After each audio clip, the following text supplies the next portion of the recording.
Hello student, welcome to due buddy. This is Pranshu Dixit. आज हम लोग हिस्ट्री का चैप्टर नंबर 15 करने जा रहे हैं। ठीक है, हम लोगों ने स्टार्ट किया था लाइव सेशन में, लेकिन लाइव सेशन हमारा चल नहीं पाया, थोड़ा सा ग्लिच आ रहा था। ठीक है, तो अब हम लोग फिर से इसको स्टार्ट करने जा रहे हैं और आज चैप्टर नंबर 15 में हम लोग आधे क्वेश्चन कर लेंगे, आधे हम लोग कल करेंगे। ठीक है, तो स्टार्ट करते हैं। फर्स्ट क्वेश्चन कह रहा है, when did the constitution Indian constitution came into effect? A 26 Jan 1950, B 23 जन 1950, सी 26 जन 1949 या डी 26 जन 1948? ठीक है, तो उसका हमारा सही आंसर है 26 इन 1950। बिल्कुल इजी सा क्वेश्चन है। ठीक है, नेक्स्ट क्वेश्चन कह रहा है, विच कंट्री है the longest constitution in the world? हमारे पूरे वर्ल्ड में सबसे लॉन्गेस्ट कॉन्स्टिट्यूशन कौन सी कंट्री का है? A India, B USA, C England या डी चाइना? ठीक है, सबको आपको मालूम है कि इंडिया बहुत ज़्यादा डाइवर्स कंट्री है, काफ़ी ज़्यादा इसके अंदर अलग अलग रीजन के लोग रहते हैं और काफ़ी ज़्यादा उस टाइम पे डिवाइडेड भी थी, तो इंडिया को कॉन्स्टिट्यूशन काफ़ी ज़्यादा बड़ा निकला था। ठीक है, नेक्स्ट क्वेश्चन कह रहा था, constitution of India was framed between, जो हमारा कॉन्स्टिट्यूशन था इंडिया का, ये कब बना था? तो ये दिसंबर 1946 से लेकर के नवंबर 1949 के बीच में ही बना था। नेक्स्ट क्वेश्चन कह रहा है, फॉर मेकिंग द एक मिनट पहले सबको इरेज कर देता हूँ। लाइव सेशन में ये सारे आंसर्स हो गए थे, वो फिर से कर रहे हैं हम। नेक्स्ट क्वेश्चन कह रहा है, for making the constitution how many sessions were held and for how many days? ठीक है, तो हमारे कॉन्स्टिट्यूशन को बनाने के लिए कितने सारे सेशंस हेल्ड किए गए थे और कितने सारे दिन का टाइम लगा था? A 11 session 165 days, B 11 session 150 days, C 11 session 170 days या डी नन ऑफ दीस? ठीक है, इसका सही आंसर 11 सेशन 165 डेज। तो हमारे कॉन्स्टिट्यूशन को बनाने के लिए 11 सेशंस हुए थे और 165 डेज में ये पूरा टाइम लगा था। नेक्स्ट क्वेश्चन क्या है, drafts of constitution were discuss clause by clause? जो हमारे कॉन्स्टिट्यूशन के जो ड्राफ्ट थे, ये क्लॉज बाय क्लॉज कहाँ डिस्कस किए जाते थे? कांग्रेस मीटिंग में किए जाते थे? नहीं। क्या हमारे कांग्रेस असेंबली में किए जाते थे, कांग्रेस ऑफिस या दोनों चीज? ठीक है, तो कांग्रेस ऑफिस में भी नहीं किए जाते थे, कांग्रेस मीटिंग में भी नहीं किए जाते, किस में किए जाते? कॉन्स्टिट्यूएंट असेंबली में किए जाते थे। Next question, why was the year after the freedom had been exceptionally tumultuous? ठीक है, तो हम लोग जो ईयर्स थे फ्रीडम के बाद, ये काफी ज्यादा टर्मुलस, हमको इसमें काफी ज्यादा टर्मुलस देखने को मिला था फ्रीडम के बाद। ऐसा क्यों था? सबसे पहला रीजन हमसे कह रहा था, people still remember the quit India movement of 1942, it was perhaps the most wide spread popular movement against the alien rule. Second कह रहा था, people were still reminiscent of Azad Hind Fauj constituted by Subhash Chandra Bose with 4 and 8, the purpose of which of course was to win freedom. C, during the late 1940s there were mass protests of workers and peasants in different parts of the country, या D all of these? ठीक है, तो अगर आप सही से पढ़ेंगे आपको पता चलेगा इसका आंसर है ऑल ऑफ दीज। और इसमें से और भी तरीके से क्वेश्चन बन सकता है, आपसे पूछेंगे सबसे ज्यादा वाइड स्प्रेड और पॉपुलर मूवमेंट कौन सा था? तो क्विट इंडिया मूवमेंट था। कब हुआ था? 1942 में हुआ था। उसके बाद हमारा जो मास प्रोटेस्ट है वर्कर्स और पीजेंट का कहाँ हो रहा था? 1940s में हो रहा था। फॉरेन एड को कौन लेके आया था? सुभाष चंद्र बोस लेके आए थे। ठीक है, तो इन चीजों को पढ़ लेने एक बार। नेक्स्ट क्वेश्चन कह रहा है, when was the rising of the royal Indian navy in Bombay had taken place? जो हम लोग की राइजिंग थी, हम लोग की जो रॉयल इंडियन नेवी ने रिवॉल्ट किया था बॉम्बे में, कब किया था? सबसे पहले याद रखा कहाँ किया था? बॉम्बे में किया था। कब किया था? ए 1946, बी 1947, डी 1945 या डी 1944? और जब करेंगे नहीं इस टाइम पे फ्रीडम मिला था, तो इसका सही आंसर है 1946। नेक्स्ट क्वेश्चन पे चलते हैं। नेक्स्ट क्वेश्चन कह रहा है, the great Calcutta killings of August 1946 have occurred in which part of India? जो हमारी ग्रेट कलकत्ता किलिंग्स थी अगस्त 1946 में, एक कौन से पार्ट ऑफ इंडिया में अकर हुई थी? सबसे पहले याद रखना, ग्रेट कलकत्ता किलिंग कब हुई थी? तो ये हमारे अगस्त 1946 में हुई थी। ठीक है, इन विच पार्ट ऑफ इंडिया, कौन से पार्ट ऑफ इंडिया में हमारे जो ये था ये हुआ था? A north, B east, C west या D both A and B? ठीक है, एक मिनट देना, इसको सही कर दूँ। ठीक है, तो इसका आंसर आपको आराम से पता होगा, इसका नॉर्थ और ईस्ट में हमको देखने को मिला था, तो इसका आंसर हो जाएगा बोथ ए एंड बी, जो ग्रेट कलकत्ता किलिंग थी। तो ऑप्शन नंबर डी हो जाएगा इसका। नेक्स्ट क्वेश्चन कह रहा है, Muslims in India were migrating towards? ठीक है, जो हमारे मुस्लिम्स इंडिया में कहाँ पर माइग्रेट कर रहे थे, हमसे ये पूछ रहा है। A East Pakistan, B West Pakistan, C West Bengal या D both A and B? ठीक है, तो क्योंकि आपको मालूम है इंडिया के जो इंडिया में तो इंडिया से मुस्लिम दूसरी पाकिस्तान की तरफ माइग्रेट करेंगे, तो वेस्ट बंगाल में तो करेंगे नहीं, तो ऑप्शन पहले ही एलिमिनेट हो गया। ईस्ट और वेस्ट पाकिस्तान में करेंगे, तो बोथ ए एंड बी। ठीक है, नेक्स्ट क्वेश्चन कह रहा है, Hindus and Sikhs in Pakistan were migrating towards? जो हमारे हिंदूज जो सिख्स थे पाकिस्तान में, कहाँ पर किस जगह पर माइग्रेट कर रहे थे? A West Bengal, B Eastern Punjab, C Western Punjab या D both A and B? ठीक है, तो वेस्टर्न पंजाब अगर आप देखेंगे तो ये हमारे पाकिस्तान के एरिया में पड़ जाता है। ठीक है, तो इसका आंसर क्या हो जाएगा? इसका आंसर है ए एंड सी, तो बोथ ए एंड डी। ठीक है, तो option number D. Next question पे मूव करते हैं, 11th क्वेश्चन पे। उससे पहले इसको इरेज कर देते हैं एक बार। ठीक है, फिर से हमें मेहनत करनी पड़ रही है, क्वेश्चन हो गए थे हमारे लगभग बहुत सारे। ठीक है, क्वेश्चन नंबर 11 कह रहा है, another and scarcely less serious problem faced by Indian nation was? ठीक है, इनमें से कौन सी जो हमारी एक दूसरी प्रॉब्लम थी और काफी मतलब इतनी ज्यादा मेजर प्रॉब्लम नहीं थी? A princely state, B small area, C small population, D none of the above? देखो ऑप्शन नंबर सी तो होने से स्मॉल पॉपुलेशन है ही नहीं इंडिया की। स्मॉल एरिया की बात करें तो इंडिया भाई 7th लार्जेस्ट कंट्री है, तो प्रिंसली स्टेट से इसका हमारा रीजन।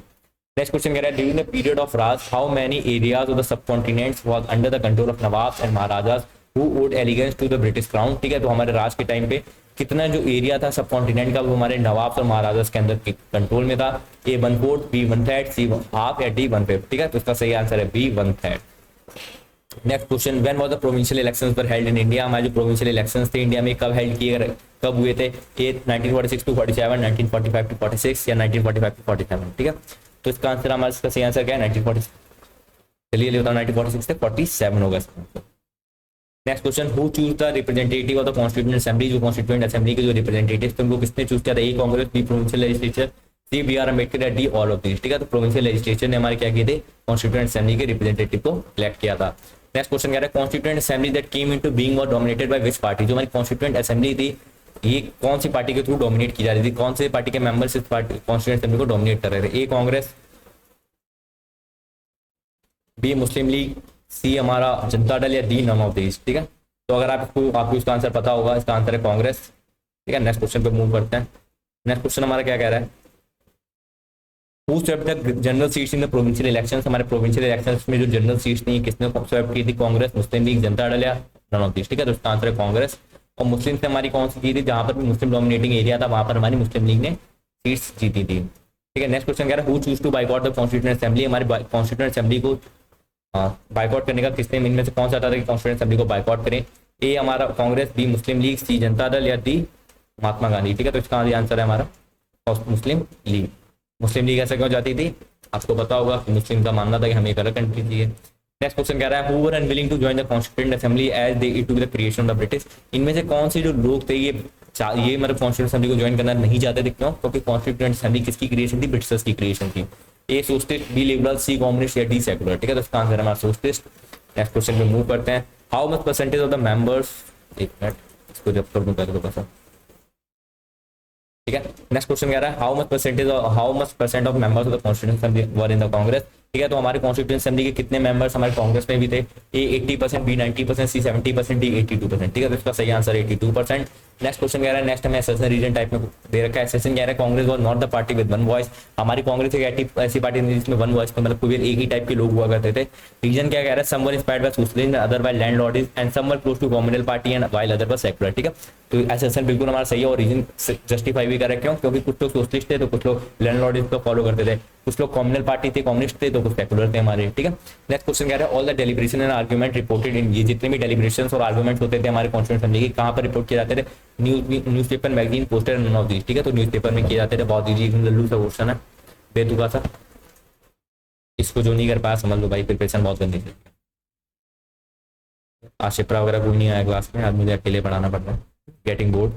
नेक्स्ट क्वेश्चन कह रहा है what was the demand of linguistic minorities. इनमें से कौन सी डिमांड थी लिंग्विस्टिक माइनॉरिटीज की? A protection of Hindi, B protection of mother tongue, C making their mother tongue national language, D all of these. देखो हिंदी को तो प्रोटेक्ट कराएंगे नहीं लिंग्विस्टिक माइनॉरिटीज, उसके अलावा अपनी मदर टंग को भी ये लोग नेशनल लैंग्वेज नहीं बनाना चाहते थे। तो क्या थी इनकी डिमांड? इनकी डिमांड थी उनकी जो मदर टंग है उसकी प्रोटेक्शन हो, उसके साथ कोई भी छेड़खानी ना हो। एक मिनट, ठीक है, अब नेक्स्ट क्वेश्चन पे आते हैं। पहले इसको एक बार इरेज करता हूँ सब कुछ।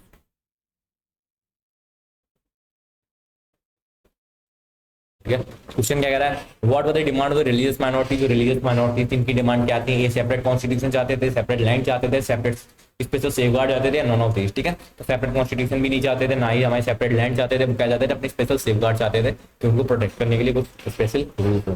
नेक्स्ट क्वेश्चन कह रहा है what was the demands of Dalit. Dalit की डिमांड क्या थी? And caste reservation of Dalit, separation from high class है, बोथ ए एंड बी। तो हमारा ऑप्शन नंबर सी गलत है, आप पढ़ के एलिमिनेट कर पाएंगे, तो डी होगा हमारा answer, both A and B. Next question कह रहा है important issues of dash and dash for debate on the floor of the assembly. तो कल्चर राइट्स और social justice. Okay, next question कह रहा है the constituent assembly how many members. हमारे constituent assembly में कितने मेंबर्स थे? 400 मेंबर, बी 450, सी 300 या डी 350। ठीक है, तो इसका सही आंसर हमारा 300 मेंबर्स थे कॉन्स्टिट्यूएंट असेंबली में। इन 30 नेक्स्ट क्वेश्चन कह रहा है out of the 300 member how many played important role. वैसे तो सारे ही मेंबर्स ने इंपॉर्टेंट रोल प्ले किया था, इन 300 में से कुछ लोगों ने बहुत इंपॉर्टेंट रोल प्ले किया था। वो कौन थे? हमारे 6 मेंबर्स थे ऐसे। ठीक है, नेक्स्ट क्वेश्चन है which of the following members played crucial role in the constituent assembly. Constituent assembly में से कौन से मेंबर ने बहुत क्रूशियल रोल प्ले किया था, ए नेहरू, बी सरदार पटेल, सी राजेंद्र प्रसाद या डी ऑल ऑफ दिस, ठीक है। तो इसका आंसर है डी ऑल ऑफ दिस, तीनों ने बहुत इंपॉर्टेंट रोल प्ले किया था। Who propose objective resolution in the tricolour national flag, ठीक है। तो हमारा जो ऑब्जेक्टिव रेजोल्यूशन था और ट्राइकलर नेशनल फ्लैग था, किसने प्रपोज किया था, ए नेहरू, बी गांधी, सी राजेंद्र प्रसाद या डी सरदार पटेल, ठीक है। इसका आंसर है नेहरू, पिछली साल सीयूटी एग्जाम में आया भी था, ये याद रखना। नेक्स्ट क्वेश्चन कह रहा है who were mostly behind the scenes playing a key role in the drafting of several reports and working to reconcile opposing views. तो इनमें से कौन जो थे वो काफी सारे मतलब वो एकदम पीछे से खेल रहे थे और उन्होंने काफी सारे रिपोर्ट्स जो हम लोग के अपोजिंग व्यूज थे उनको रिकंसाइल करने में हेल्प की। ए नेहरू, बी गांधी, सी राजेंद्र प्रसाद या डी सरदार पटेल, सरदार वल्लभ भाई पटेल, वल्लभ भाई पटेल द ग्रेट, ठीक है। तो सरदार पटेल ही थे हमारे। नेक्स्ट क्वेश्चन कह रहा है who was the president of the assembly, इनमें से हमारे असेंबली के प्रेसिडेंट कौन थे, A Nehru, B Gandhi, C Rajendra Prasad या D Sardar Patel, Rajendra Prasad. Next question who was the political opponent of the Congress and joined the union cabinet as law minister on the advice of Mahatma Gandhi. इनमें से कौन से जो थे हमारे पहले फ्रीडम होने से पहले कांग्रेस से बहुत ज्यादा पॉलिटिकल अपोनेंट हुआ करते थे, उसके बाद उन्होंने यूनियन कैबिनेट ज्वाइन की एज ए लॉ मिनिस्टर और किसके रिकमेंडेशन पे की, महात्मा गांधी के रिकमेंडेशन पे की, याद रखना, ठीक है।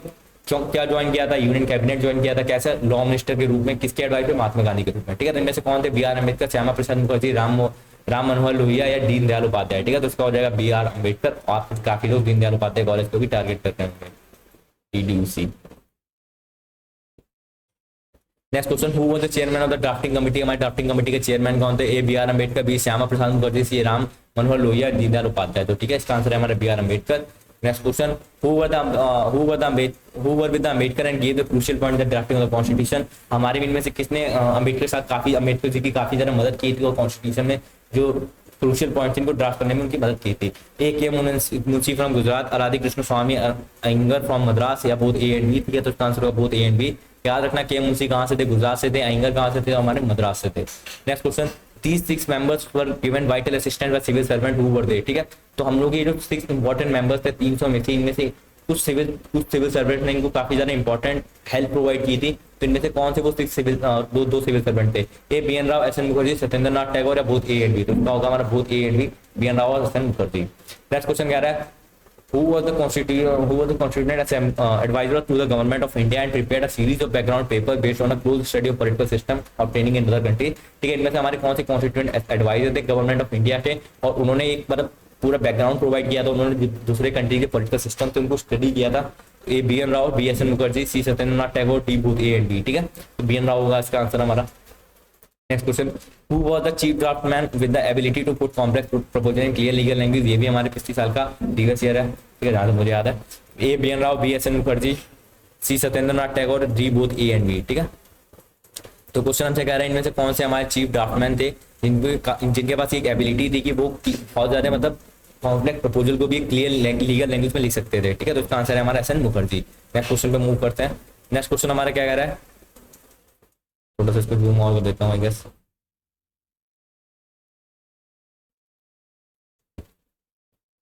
Next question how many years were taken in the making of the constitution. Constitution बनाने में कितने सारे साल लगे थे, ए 3 साल, बी 4 साल, सी 5 साल या डी 2 साल। तो 3 साल लगे थे, ठीक है। और इसका एकदम क्लियर मैं बताऊं तो 2 साल 11 महीने 18 दिन लगे थे और 11 बल्कि वॉल्यूम्स में हमारा कॉन्स्टिट्यूशन बनकर तैयार हुआ था, याद रखना ये चीज। Next question on death Jawaharlal Nehru introduce objective resolution. 13 दिसंबर 1946 को जवाहरलाल नेहरू ने हमारा ऑब्जेक्टिव रेजोल्यूशन को इंट्रोड्यूस किया था। आपसे ये भी बोल सकता है किसने हमारा ऑब्जेक्टिव रेजोल्यूशन को इंट्रोड्यूस किया था, जवाहरलाल नेहरू ने किया था। पिछला क्वेश्चन में लोग देख चुके हैं जिसमें पूछा था कि ऑब्जेक्टिव रेजोल्यूशन और ट्राइकलर फ्लैग्स होता है किसने इंट्रोड्यूस किया था, तो हमारे जवाहरलाल नेहरू ने किया था। नेक्स्ट कह रहा है what provide the framework for the making of constitution. तो ऑब्जेक्टिव रेजोल्यूशन क्या करता था, ये हमारे फ्रेमवर्क इसने प्रोवाइड किया था कॉन्स्टिट्यूशन किस तरीके से बनेगा। Next question objective resolution proclaim India to be independent sovereign republic and guaranteed citizen. जो ऑब्जेक्टिव रेजोल्यूशन ये प्रोक्लेम करता है कि इंडिया एक इंडिपेंडेंट सोवरेन रिपब्लिक कंट्री होगी और अपने सिटीजन को गारंटी करेगी justice, equality, freedom all of this, ठीक है। तो इसका आंसर होगा all of this. Next question कह रहा है Nehru was locating the history of Indian constitution making in India with a long history of struggle for liberty and freedom इन, ठीक है। जो नेहरू जो थे हमारी जो हिस्ट्री थी इंडियन कॉन्स्टिट्यूशन की, किसके साथ रिलेट कर रहे थे, हमारी जो हमारे लिबर्टी और फ्रीडम के लिए स्ट्रगल चल रहे थे कौन सी कंट्री में, A American revolution, French revolution, Russian revolution, both A and B. तो बोथ ए एंड बी होगा American revolution and French revolution. Next question कह रहा है who give the statement constitution should fit the temper of our people and be acceptable to them, ठीक है। तो ये किसने स्टेटमेंट दी थी कि जो कॉन्स्टिट्यूशन होगा वो हमारे लोगों के टेम्परामेंट को फिट करेगा, उनके टेम्परामेंट में एकदम साथ बैठेगा और वो लोग उसको आराम से एक्सेप्ट कर पाएंगे। A Sardar Patel, B Jawaharlal Nehru, C Govind Ballabh Pant, D none of these, तो होगा इसका Jawaharlal Nehru. Next question, What was the objective of the Indian Constitution? Indian Constitution क्या objective थे? To fuse the liberal idea of democracy, B to fuse the socialist idea of economic justice, C readapt and rework all these ideas with the Indian Constitution, या D all of this, ठीक है। तो इसका answer होगा हमारा all of these। Next question, whose plea was for creative thinking, what about appropriate for India? तो ये हमारे जवाहरलाल नेहरू की थी। बहुत इजी क्वेश्चन है, ये क्वेश्चन कभी बोर्ड में आएगा, उसमें सीयूटी में आएगा भी नहीं, तब भी मैंने दे दिया है, ठीक है। प्रिपेयर फॉर द वर्स, एक मिनट जूम कर देता हूँ थोड़ा सा, इसका आंसर था नेहरू, बता दिया मैंने। नेक्स्ट क्वेश्चन कह रहा है who saw the dark hand of British imperialism hanging over the constituent assembly and asked other members to free themselves from the influence of imperial rule, ठीक है। तो ये मतलब कितने देख लिया था कि जो ब्रिटिश इंपेरियलिज्म है उस पर काफी ज्यादा है, मतलब वो उसके जो डैटी हैंड्स है ये हमारे किसके ऊपर, कॉन्स्टिट्यूएंट असेंबली के ऊपर ढूंढ रहे हैं। उन्होंने बाकी मेंबर्स से कहा कि भैया आप लोग भी इसको छोड़ दो क्योंकि इसमें इंपेरियल रूल का काफी ज्यादा इन्फ्लुएंस है। ये सोमनाथ लाहौरी थे, श्याम प्रसाद मुखर्जी थे, गोविंद बल्लभ पटेल थे, बी आर अम्बेडकर थे, ठीक है। तो इसका आंसर है Somnath Lahori. Next question, who was the head of the interim administration? Interim government या इंटरिम एडमिनिस्ट्रेशन का हेड कौन था? इंटरिम गवर्नमेंट या इंटरिम एडमिनिस्ट्रेशन क्या है ये लोग आप मुझे कमेंट सेक्शन में बताएंगे, ठीक है। मेनली मुझे आंसर चाहिए अपनी शिप्रा, अमन, अरोसी, ठीक है, अमन हो गया, अरोसी हो गया, विवेक फुलेरा, ठीक है, हितेश और राशि और अंजलि, ठीक है। आप लोगों से मुझे आंसर चाहिए जो डेली आते हैं, ठीक है। और जो बहुत सारे बच्चे हैं, ए Jawaharlal Nehru, B Sardar Patel, G B Pant, या लाल बहादुर शास्त्री, ठीक है। तो जवाहरलाल नेहरू जो थे हमारे इंटरिम गवर्नमेंट को ऐड कर रहे थे। The interim government could operate under the direction of, जो हमारी जो इंटरिम गवर्नमेंट थी ये किसके डायरेक्शन में ऑपरेट कर रही थी? वायसराय, ब्रिटिश गवर्नमेंट, गांधी या बोथ ए एंड बी? तो both A and B, viceroy British government के अंडर काम कर रही थी। What were the ideas that were associated with social struggles in India since the 19th century? ठीक है, जो इनमें से हमारे कौन से जो आइडियाज थे एसोसिएटेड थे सोशल स्ट्रगल जो कि हमारे इंडिया में 19th सेंचुरी से चल रहा था? A democracy, B equality, C justice, D all of this, ठीक है। इसका आंसर हो गया D all of this. Next question कह रहा है social reforms in 19th century were pleading for social justice, जो हमारे सोशल रिफॉर्मर्स थे 19th सेंचुरी में एक प्रयास कर रहे थे सोशल जस्टिस लाने का। रीजन क्या कह रहे थे? Approve the child marriage and supported widow remarriage, तो बिल्कुल सही है। तो हमारा बोथ असेसमेंट रीजन है correct, reason is the correct explanation of SSR. Who campaign for a reform of Hinduism and wanted religion to become more just? A Vivekananda, Jyotirao Phule, Ramakrishna Paramhansa या राजा राममोहन राय? तो इसका हो जाएगा विवेकानंद। उसके अलावा एक इंपॉर्टेंट स्टेटमेंट दे रखी है, स्टेटमेंट क्या कह रही है?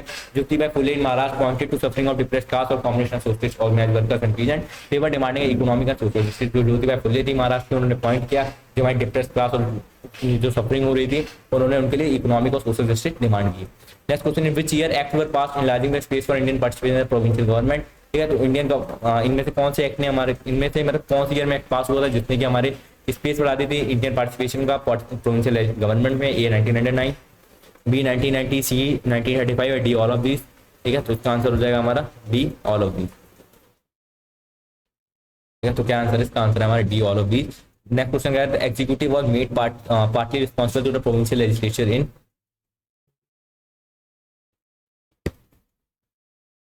रिकॉर्ड हो रहा है ना, आपने चेक कर लिया? हाँ रिकॉर्ड, ठीक है। जो हमारे executive was made partly responsible to the provincial legislature in, जो हमारी एग्जीक्यूटिव थी ये रिस्पांसिबल कब हो गई थी प्रोविंशियल लेजिस्लेचर के लिए? ए 1919, बी 1936, सी 1909 या डी ऑल ऑफ दिस, ठीक है। तो 1919 का सही आंसर, ठीक है। नेक्स्ट क्वेश्चन में सीधे मैंने आंसर दे रखा है। क्वेश्चन क्या है? Electorate that elected the provincial bodies had how many percentage of the adult population? वो इलेक्टोरेट जिसने हमारे प्रोविंशियल लेजिस्लेचर के जो मेंबर्स थे उनको इलेक्ट किया था उसमें कितनी एडल्ट पॉपुलेशन थी? उस टाइम पे जो हमारी फंडामेंटल इलेक्शन फ्रेंचाइजी उस पर बेस्ड नहीं था, तो आंसर होगा इसका 10 to 15, 10 to 15% एडल्ट पॉपुलेशन भी हमारी देखने को मिल रही थी। इस चैप्टर वो पार्ट पर हमारा खत्म हो चुका है, हम लोग सेकेंड पार्ट करेंगे कल। लाइव सेशन हमारा स्टार्ट होगा 6 बजे। आज थोड़ा सा ग्लिच आ गया था इसलिए हम लोग लाइव सेशन नहीं ले पाए। कल से कल हमारा 6 बजे लाइव सेशन चलेगा, उस पर हम लोग पार्ट 2 करेंगे, ठीक है। और जिसको भी पर्सनल मेंटरशिप चाहिए तो मैंने नीचे डिस्क्रिप्शन में लिंक दे दिया, उसके थ्रू आप व्हाट्सएप पे मैसेज कर सकते हैं और आपको मेंटरशिप मिल जाएगी, ठीक है।